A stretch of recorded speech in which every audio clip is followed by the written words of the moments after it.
महानुभावों, 7:03 का समय हो चुका है। महान उपकारी जिन्होंने जैन साहित्य जगत में अपना अतुलनीय सहयोग प्रदान करके हम सबके मोक्ष मार्ग को जो प्रशस्ता प्रदान की है, ऐसे अभिनव कृतिकार परम पूज्य आचार्य भगवान कुंद कुंद स्वामी के श्री चरणों में नमोस्तु निवेदित करते हैं। उनकी यशोगाथा हम सब मिलकर क्या पूरा सुरमंडल ही गाता है। नवमंडल के अंदर जिनकी शूर विद्वता की चर्चा आर्य क्षेत्र से लेकर विदेह क्षेत्र तक होती है, ऐसे महानोपकारी आचार्य भगवान श्री कुंद कुंद स्वामी का 2 धाराओं से युक्त ग्रंथ रेणसार को हम सभी यहाँ पर नित्य प्रति अध्ययन हेतु उसका उपयोग करते हैं। ऐसा वो महान ग्रंथ जिसमें वर्तमान में श्रावक की चर्या क्या होनी चाहिए, कैसा होता है श्रावक और कैसा होता है श्रावक का मोक्ष मार्गों के प्रति विनय वंदना का भाव। जहाँ कहा जाता है कि गर्भ शिशु की रक्षा माँ कैसे करती है, वहीं आचार्य कुंद कुंद भगवंत ने बताया है कि साधु शिशु जो मोक्ष मार्ग के लिए अभी गर्भगृह में चल रहा है, ऐसा वो भ्रूण शिशु साधु उसकी रक्षा श्रावकत जो माता पिता के समान होते हैं वो किस प्रकार करते हैं। आचार्य भगवंत ने श्रावक की धारा को मजबूत करने के लिए तमाम ऐसे सूत्र दिए जिनके माध्यम से श्रावक अपनी चर्या को सुंदर सुव्यवस्थित बना करके परंपरा से मोक्ष मार्ग की प्रशस्ता को वह हस्त सिद्ध कर सकता है। आचार्य भगवान हमको ये भी बता चुके हैं कि सबसे पहले फाउंडेशन हमारी इतनी मजबूत हो जाए, नींव इतनी मजबूत हो, उस मजबूत नींव के लिए हमें अपने श्रद्धान को मजबूत करना होगा। कैसा है वो श्रद्धान, उन्होंने उसे स्पष्ट रीति से बता दिया कि यदि हम किसी की 2 प्रशंसा कर सकते हैं तो ठीक, नहीं तो मौन व्रत को स्वीकार करना हे श्रावक आपका कर्तव्य बनता है। इस तरह के तमाम सूत्रों को हमें दिया, उन कारिकाओं के माध्यम से हमने उनको पढ़ा। आज आचार्य भगवान कारिका 22 में हमें ये बताने चल रहे हैं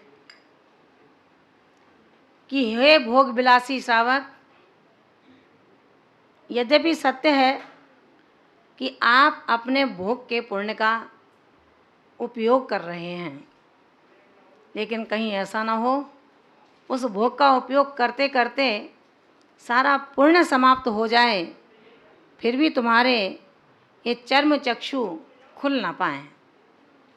आचार्य भगवान ने कहा है कि जहाँ पर उन साधुओं के अंजलि पुट में अन्न का दान करने पर जब हमको सांसारिक सुख से लेकर के अभ्युदय एवं निश्रेय सुखों की प्राप्ति हो सकती है, वहीं पर उन्होंने बताया ये शब्दों के अभ्युदय निश्रेय सुख कार्यकारी नहीं होंगे।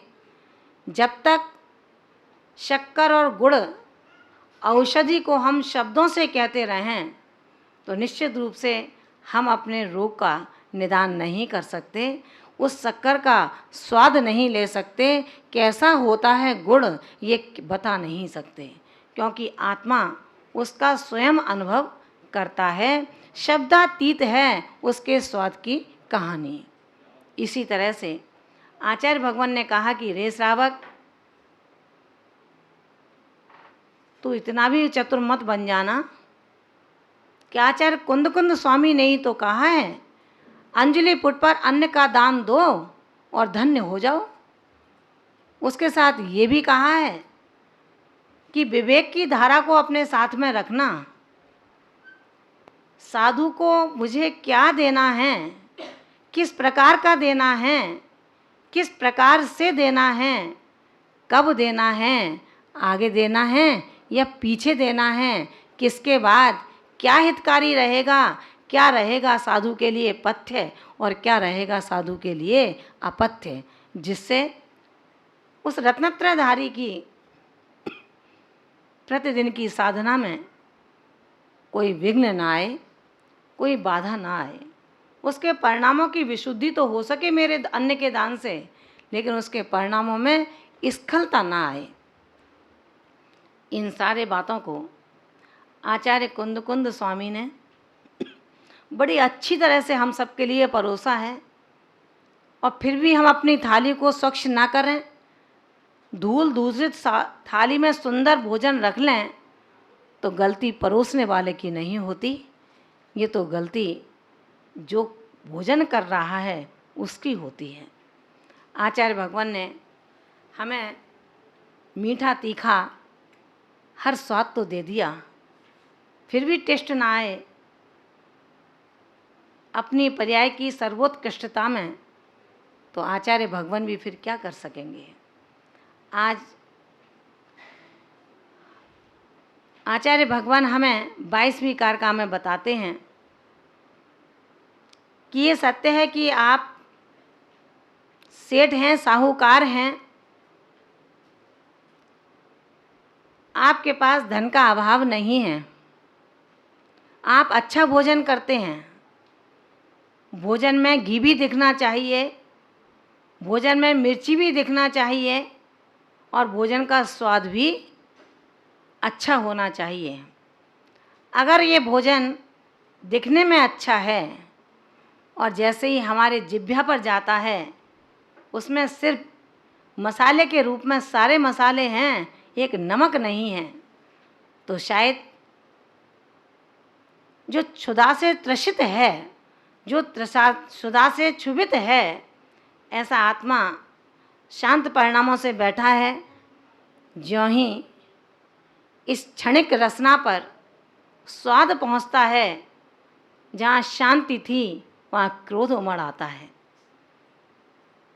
जब स्वादिष्ट दिखने वाले भोजन में एक नमक न होने के कारण कसाय का उद्भवन हो सकता है, तो जो साधु का भोजन होता है वो भोजन तो नीरस है, उबला हुआ है, किसी में नमक है तो किसी में नमक अधिक है। कैसे करेगा उस भोजन को। आचार्य भगवान कहते हैं, हे श्रावक, कहीं इतना मत जाना, गुमान मत कर बैठना कि ऐसा जानवरों का खाना कौन खाए। आचार्य भगवान कहते हैं, ये जानवर का भोजन नहीं है, ये तो वो भोजन है जो जान को भी बर माने उत्कृष्ट बना देता है, जो जान को कभी बेजान नहीं होने देता, जन्म और मृत्यु के उन दुस्साहस अर्गलों को काट देता है।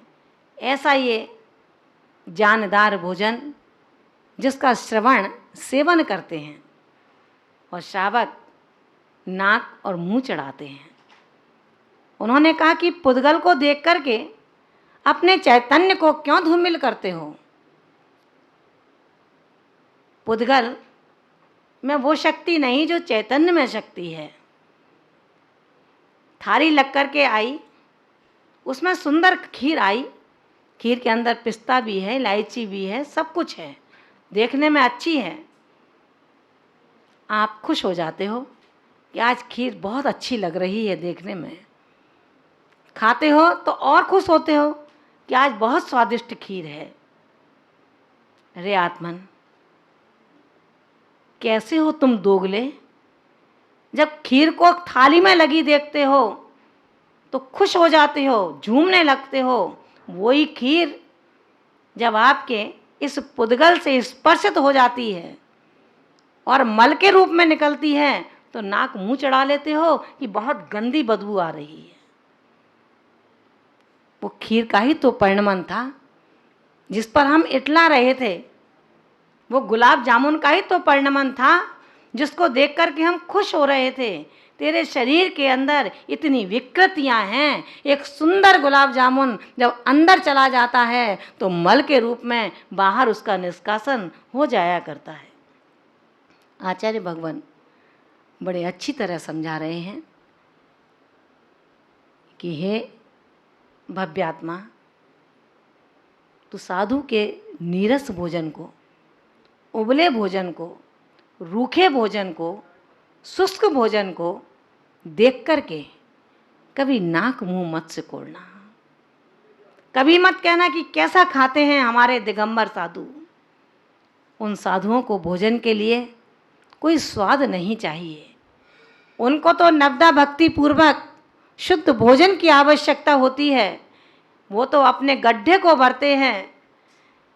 ऐसे वो निर्लिप्त समता के धारी साधुगण जो मोक्ष मार्ग पर निरंतर बढ़ते चले जा रहे हैं अपने परिणामों के माध्यम से, अपनी शुभ क्रिया के माध्यम से, ऐसे साधु का भोजन के लिए आचार्य भगवान ने हमें 22वीं कारिका में बहुत कुछ दे दिया है। आइए चलते हैं 22वीं कारिका के पठन और पाठन के लिए।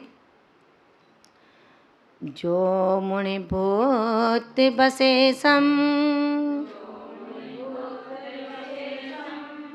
भुंजद सो भुंजदे जिणो दिठम,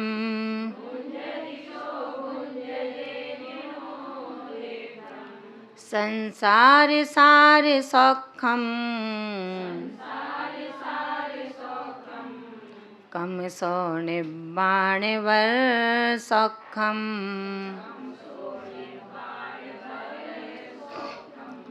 जो मुनि भूत बसे सम,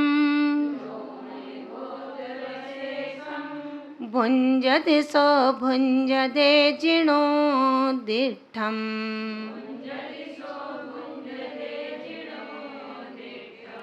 संसार सार सौखम, कम सो निबाण बर सौखम। आप लोग बोलेंगे।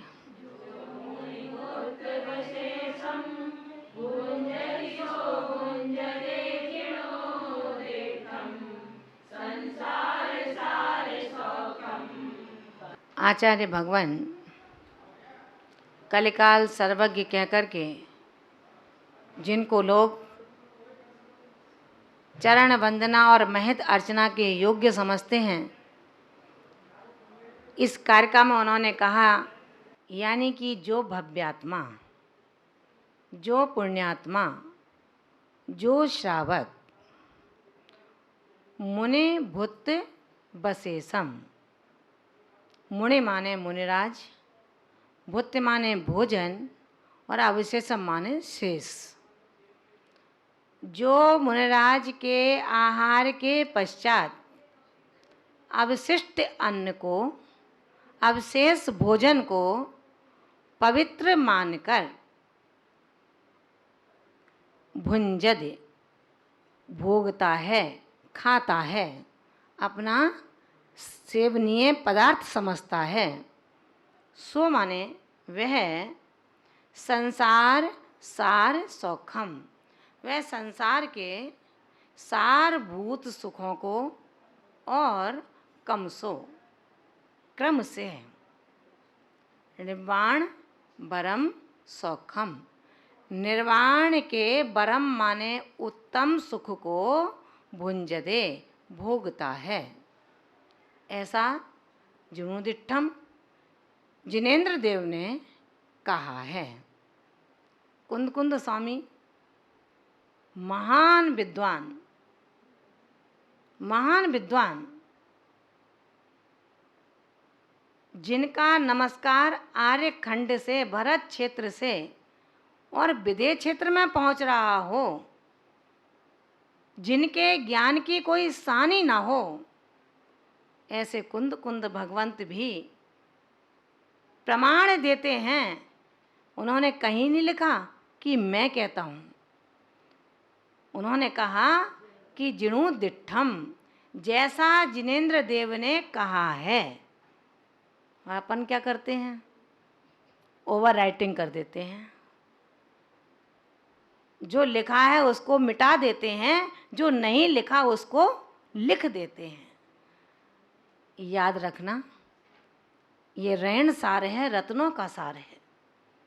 एक एक कारिका में मोक्ष मार्ग की प्रशस्ता भरी पड़ी है। मति ज्ञान श्रुति ज्ञान का साधारण श्रावक, जिसने अभी सम्यक दर्शन को भी प्राप्त नहीं कर पाया है, ऐसा श्रावक जिनेंद्र प्रभु की वाणी पर, यानी कि जिनवाणी में कहीं ओवर राइटिंग करने का दुस्साहस करता है। महान भावों, अपराधी नहीं, महान अपराधी हो जाया करता है। अपराधी की क्षम्यता है।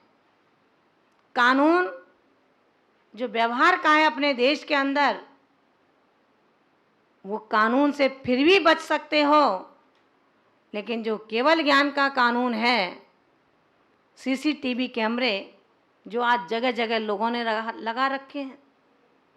आचार्य कुंद स्वामी कहते हैं, पूर्वाचार्य कहते हैं कि सीसीटीवी कैमरे से फिर भी बच सकते हो, लेकिन केवल ज्ञान रूपी कैमरे से कोई भी बच नहीं सकता है। ध्यान रखने और देने योग्य बात है। आचार्य भगवान ने कहा कि जैसा जिनु डिट्ठम, जिनेंद्र देव ने उद्दिष्ट यानी कि कहा है, उपदिष्ट किया है।